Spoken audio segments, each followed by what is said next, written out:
Assalamualaikum warahmatullahi wabarakatuh.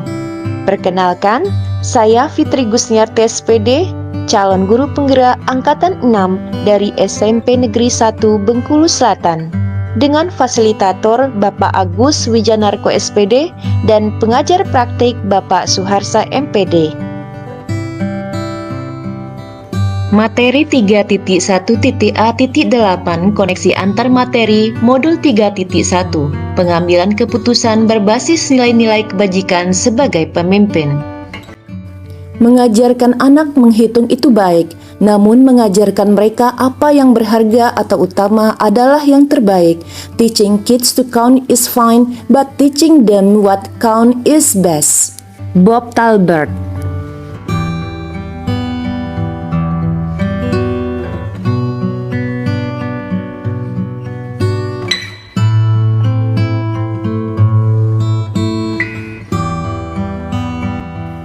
Prinsip-prinsip yang saya anut adalah berpihak kepada murid dan sesuai dengan nilai-nilai kebajikan universal dalam pelaksanaannya. Saya akan melaksanakan pengambilan keputusan dengan penuh tanggung jawab sehingga akan berdampak kepada peserta didik, sekolah, dan lingkungan yang lebih besar, yakni masyarakat luas.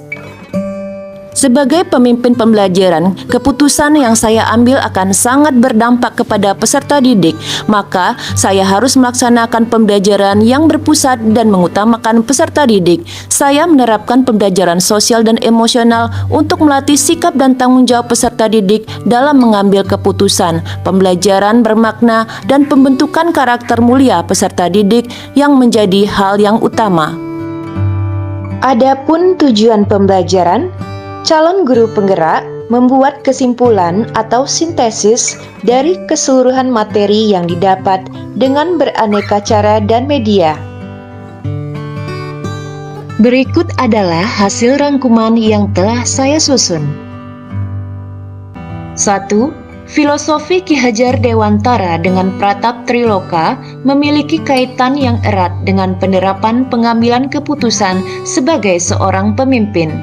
Triloka Ki Hajar Dewantara yaitu Ing Ngarso Sung Tulodo, Ing Madio Mangunkarso, Tutwuri Handayani, bermakna bahwa sebagai seorang pemimpin komunitas atau pemimpin pembelajaran, pada saat berada di depan maka harus memberikan tauladan, saat berada di tengah harus memberi motivasi dan semangat, dan saat berada di belakang maka harus mampu memberikan dukungan atau dorongan.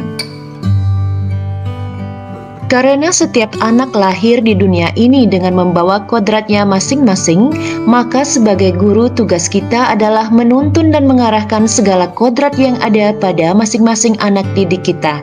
Kita hanya bisa mengarahkan dan memberikan dorongan supaya mereka tidak kehilangan arah atau melakukan hal yang membahayakan pada saat mereka menjalani proses belajarnya.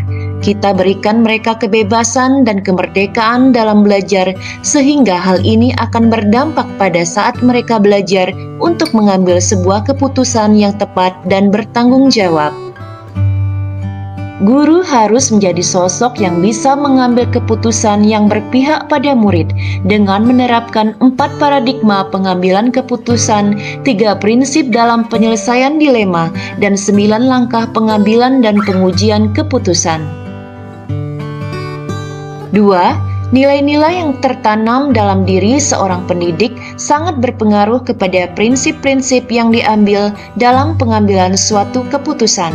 Seorang pendidik seharusnya memiliki nilai-nilai kebajikan yang tertanam dalam dirinya.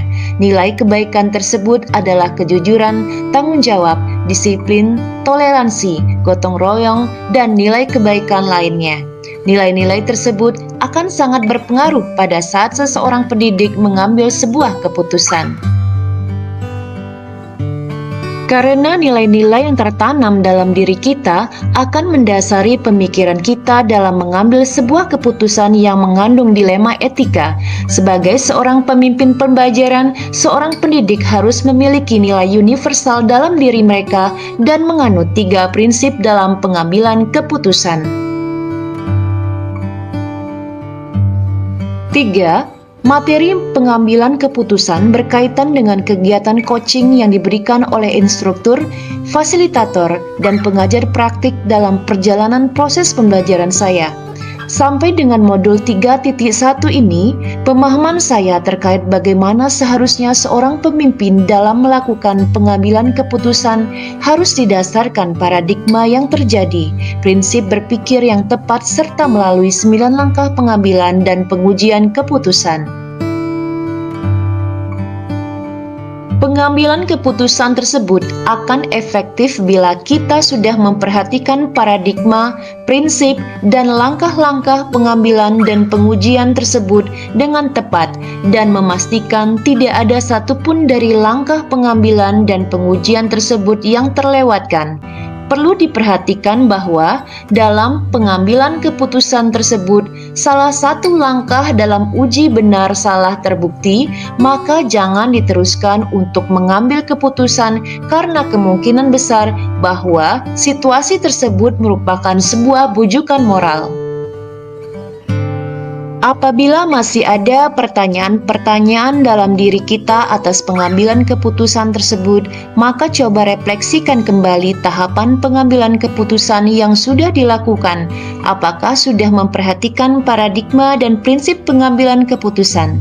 Hal tersebut juga tentunya bisa dibantu melalui sesi coaching dari rekan sejawat, atasan, fasilitator maupun pengajar praktik seperti yang sudah dibahas sebelumnya.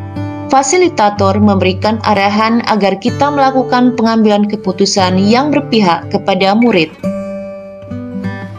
4. Kemampuan guru dalam mengelola dan menyadari aspek sosial emosionalnya akan sangat berpengaruh terhadap pengambilan keputusan, khususnya masalah dilema etika. Dengan kompetensi kesadaran diri self-awareness, pengelolaan diri self-management, kesadaran sosial social awareness, dan keterampilan berelasi relationship skill yang baik, maka seorang pemimpin pembelajaran dapat melakukan pengambilan keputusan yang didasarkan pada paradigma, prinsip, dan langkah pengambilan dan pengujian keputusan, serta menghasilkan keputusan yang didasarkan atas nilai-nilai kebajikan dan berpihak kepada murid.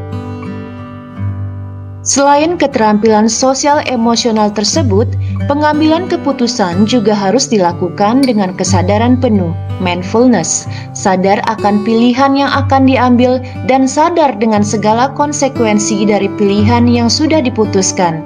Jangan mengambil keputusan dalam kondisi marah atau saat emosi tidak stabil, karena saat itu kita tidak bisa berpikir secara jernih dan realistis. Lebih baik diam dan berpikir sejenak dan buatlah keputusan saat hati dan pikiran sudah tenang. Selain itu, keterampilan coaching juga dapat dilakukan dengan mengajukan pertanyaan-pertanyaan yang dapat memprediksi hasil dan melihat sebagai opsi dalam pengambilan keputusan. 5. Pembahasan studi kasus yang fokus pada masalah moral atau etika kembali kepada nilai-nilai yang dianut seorang pendidik, karena setiap individu pendidik tentunya memiliki pandangan yang berbeda terhadap situasi dilema etika yang dihadapi. Nilai-nilai yang tertanam dalam diri pendidik tersebut yang akan mendasari pemikirannya dalam mengambil sebuah keputusan yang mengandung dilema etika. Perlu dipahami bahwa tidak ada benar atau salah dalam setiap pengambilan keputusan. Sesulit apapun pengambilan keputusan yang diambil untuk permasalahan dilema etika, sebagai seorang pemimpin kita harus mendasarkan keputusan tersebut pada 3 hal, yaitu berpihak pada murid, nilai-nilai kebajikan, bertanggung jawab atas segala konsekuensi. 6. Pengambilan keputusan yang tepat tentu akan berdampak pada terciptanya lingkungan yang positif, kondusif, aman, dan nyaman. Hal ini karena dengan keputusan yang didasari nilai-nilai kebajikan universal dan berpihak kepada murid, maka murid dan seluruh warga sekolah akan merasakan kesejahteraan psikologi atau well-being, di mana mereka merasa memiliki sikap positif terhadap diri sendiri dan orang lain, dapat membuat keputusan dan mengatur tingkah lakunya sendiri, dapat memenuhi kebutuhan dirinya dengan menciptakan dan mengelola lingkungan dengan baik, memiliki tujuan hidup, dan membuat hidup mereka lebih bermakna, serta berusaha mengeksplorasi dan mengembangkan dirinya. Pengambilan keputusan yang berdasarkan pada nilai-nilai kebajikan dan berpihak pada murid juga akan meningkatkan pembelajaran akademik, sosial, dan emosional semua murid. Kebijakan dan praktik pendisiplinan dengan instruksi yang jelas, restoratif, sesuai dengan perkembangan anak dan diterapkan secara adil akan membuat murid merasa aman dan nyaman. Hal tersebut dilaksanakan melalui kemitraan sekolah, keluarga, komunitas dalam mewujudkan pengalaman belajar yang bercirikan relasi yang saling menghargai, kurikulum dengan instruksi yang jelas dan bermakna, serta evaluasi secara berkala yang pada akhirnya akan mewujudkan lingkungan belajar positif yang aman, nyaman, dan bahagia bagi seluruh warga sekolah. 7. Tantangan-tantangan di lingkungan saya untuk dapat menjalankan pengambilan keputusan terhadap kasus-kasus dilema etika ini yang paling utama adalah tantangan dari diri saya sendiri yang terkadang ragu-ragu atau kurang percaya diri dalam pengambilan keputusan. Tantangan kedua dari rekan-rekan sejawat karena belum semua pendidik di lingkungan kerja saya memiliki pemahaman terkait dilema etika serta 4 paradigma, 3 prinsip, 9 langkah pengambilan dan pengujian keputusan terkait dilema etika. Hal ini akan menjadi tugas saya sebagai calon guru penggerak untuk menyebarkan pemahaman ini kepada rekan sejawat. Selain itu, tantangan lainnya adalah karena adanya perbedaan pandangan dari pihak yang terlibat dalam situasi dilema tersebut dalam menyikapi kasus yang terjadi sehingga menyebabkan sulitnya proses pengambilan sebuah keputusan. Tantangan terkait pengambilan keputusan ini ada kaitannya dengan perubahan paradigma di lingkungan sekolah saya. Selama ini, yang terjadi di sekolah dalam pengambilan keputusan adalah lebih didasarkan pada prinsip berpikir peraturan. Artinya, yang menjadi patokan utama dalam pengambilan keputusan adalah peraturan yang sudah tertulis dan harus ditaati. Namun pada praktiknya, pengambilan keputusan juga harus mempertimbangkan rasa peduli atau empati terhadap orang lain. 8. Keputusan yang kita ambil akan berpengaruh terhadap pengajaran yang memerdekakan murid-murid karena dengan pengambilan keputusan yang berbasis nilai-nilai kebajikan universal dan berpihak pada murid, maka sudah bisa dipastikan bahwa keputusan tersebut akan mendukung terwujudnya pembelajaran yang sesuai dengan kodrat alam dan kodrat zaman.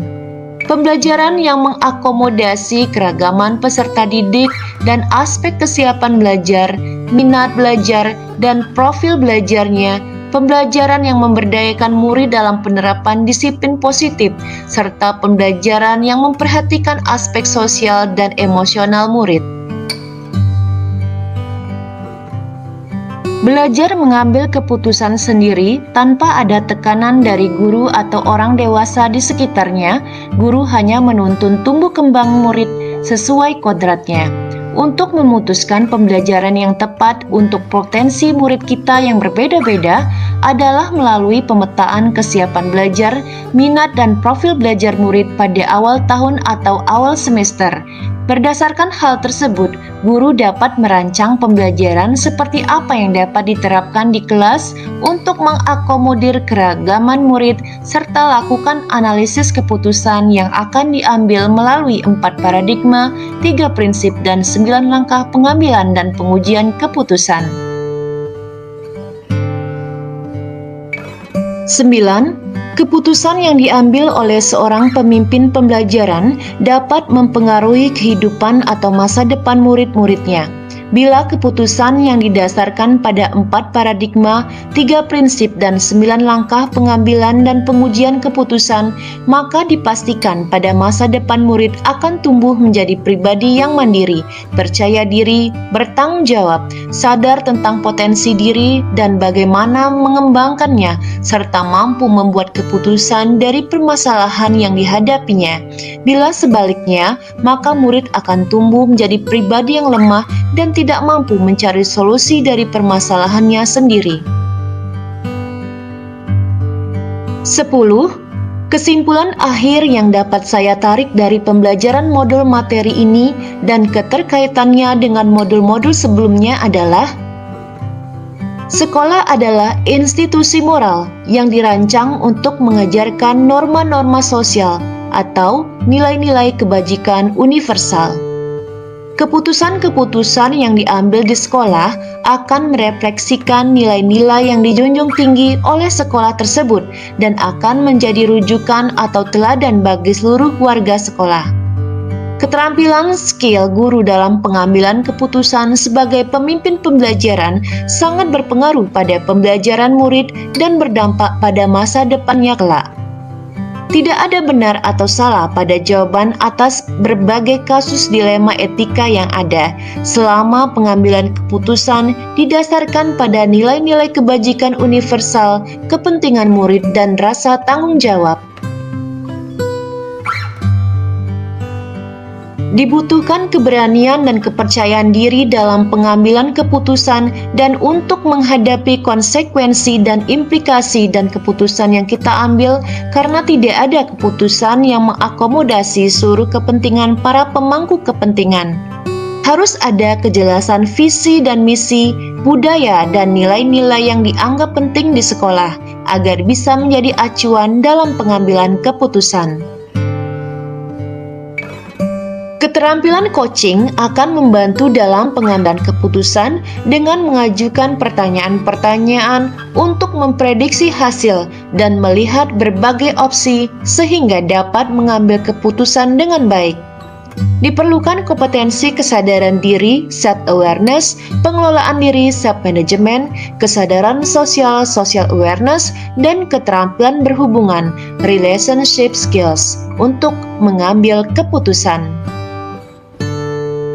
Diharapkan proses pengambilan keputusan dapat dilakukan secara sadar penuh atau mindful, sadar dengan berbagai pilihan yang ada dan konsekuensi dari pilihan yang diambil atau diputuskan.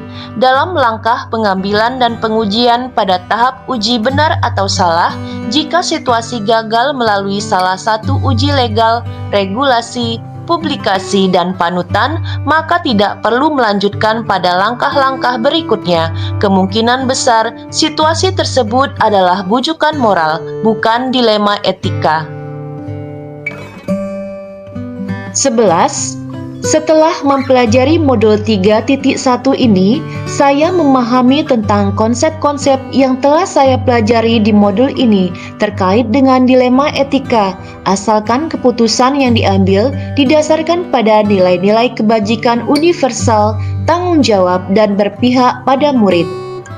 Hal menurut saya di luar dugaan dalam mempelajari materi pada modul ini adalah terkait 9 langkah pengambilan dan pengujian keputusan, dan bahwa keputusan yang saya ambil saat ini sebagai pemimpin pembelajaran akan berpengaruh pada masa depan murid. 12. Sebelum mempelajari modul ini, saya pernah menerapkan pengambilan keputusan sebagaimana materi yang ada pada modul ini. Namun, keputusan yang saya ambil hanya didasarkan pada rasa kasihan dengan memperhatikan karakter dan latar belakang murid dalam melakukan tindakan yang tidak sesuai dengan aturan saja. Sekarang, saya memahami bahwa untuk mengambil keputusan harus didasarkan pada 4 paradigma, 3 prinsip, dan 9 langkah pengambilan dan pengujian keputusan. 13. Dampak mempelajari konsep ini buat saya sangat besar karena saya menjadi tahu bagaimana seharusnya seorang pemimpin mengambil keputusan yang berbasis nilai-nilai kebajikan dan berpihak pada murid. Perubahan apa yang terjadi pada cara saya dalam mengambil keputusan sebelum dan sesudah mengikuti pembelajaran modul ini adalah merupakan cara pandang dan cara menyikapi situasi dilema etika, serta menentukan apa yang harus saya lakukan bila dihadapkan dalam kasus dilema etika tersebut. 14.